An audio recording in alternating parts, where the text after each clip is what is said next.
여행 가는 방법을 자세하게 안내해드려요. 누구나 쉽게 여행을 다닐 수 있는 방법을 알고 싶으시다면 구독을 꼭 눌러주세요. 오늘 영상은 렌트카 여행에 대한 두 번째 이야기입니다. 만약 렌트카 영상을 보시고 관심이 생기셨다면 이제는 일본에서 렌트카 여행을 하신다면 반드시 필요한 준비물입니다. 혹시 렌트카 신청하는 방법을 모르신다면 한글로 쉽게 렌트할 수 있는 사이트가 있으니 오른쪽 상단에 링크 클릭해주시면 영상으로 보실 수 있습니다. 첫 번째 준비, 구글 지도입니다. 구글 지도는 일본 여행을 한다면 반드시 폰에 있어야 한다고 생각을 해요.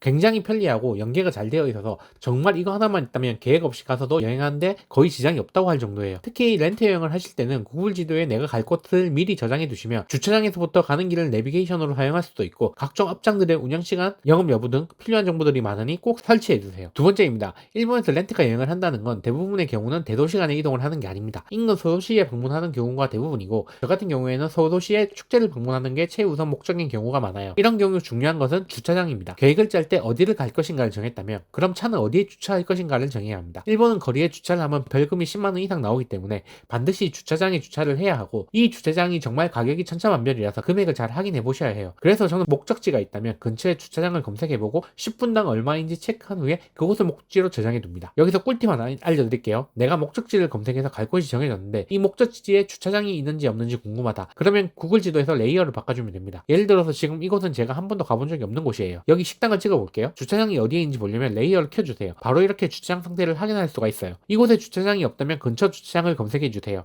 파킹럿이라고 검색하시면 주차장이 나옵니다. 세 번째는 차량 옵션에 한국어 내비게이션을 신청하셨다 하더라도 목적지는 일본어로 적으셔야 해요. 사실 구글 지도가 최고예요. 구글 지도에서 목적지를 찍으시고 경로를 찍으시면 내비게이션이 나옵니다. 다만 그럴 경우에 거치대를 구매해서 가져가셔야 되고 휴대폰으로 음악을 들어도 소리가 방해가 되고요. 구글 지도를 이용하기 싫으시다면 자체 내비게이션이 필요한데 이런 경우 맥코드라고 하는 번호가 필요합니다. 일본에서만 사용하는 내비게이션 전용 번호라서 이 번호만 미리 알고 가신다면 내비게이션 이용에 아무 문제가 없습니다. 네이버에서 맥코드를 검색해주세요. 구글 지도에서 일본 맥코드 검색이라고 하는 걸 클릭해주시면 이렇게 화면이 뜹니다. 여기서 맥코드라고 적혀있는 곳의 숫자가 나중에 내비게이션에 적는 숫자입니다. 내비게이션에서 맥코드 적는 방법은 메뉴 버튼을 누르시고요. 목적지 버튼을 누른 후에 이 장면에서 오른쪽 안 보이는 화면이 나오도록 밀어준 후에 맥코드가 버튼이 나오면 클릭해주십니다. 클릭해주시면 이렇게 맥코드 누르는 화면이 나옵니다. 여기에 맥코드를 입력해주시면 됩니다. 다만 이 맥코드의 최고 단점은 위치 정보가 완벽하게 그곳이 아니라 인근이 될 때가 많아요. 그럴 경우에 구글 지도로 한 번 더 확인해야 할 경우가 가끔 있다는 점인 것 같아요. 처음에 이야기했듯이 이런 거치대 하나 구매해서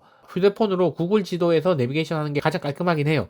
근데 저는 도로 표시가 구글 지도보다 차량 내비가 더 알아보기가 쉬워서 차량 내비를 사용하고 인근에 가서 구글 지도를 보는 편입니다. 마지막으로 정리를 하자면 구글 지도 앱 사용하자. 구글 지도에 갈 곳을 미리 저장해 두자. 필요하다고 생각되면 맥코드를 다 정리해 두자입니다. 제가 영상에 무척 강조하지만 일본은 소도시 축제가 정말 상당히 활발한 나라예요. 거의 1년에 몇 번씩 도시마다 축제를 합니다. 렌트카 여행을 한다면 이런 축제 구경을 쉽게 할 수 있으니 꼭 한번 해보시기를 추천드릴게요. 또 다른 좋은 정보로 돌아오겠습니다. 감사합니다.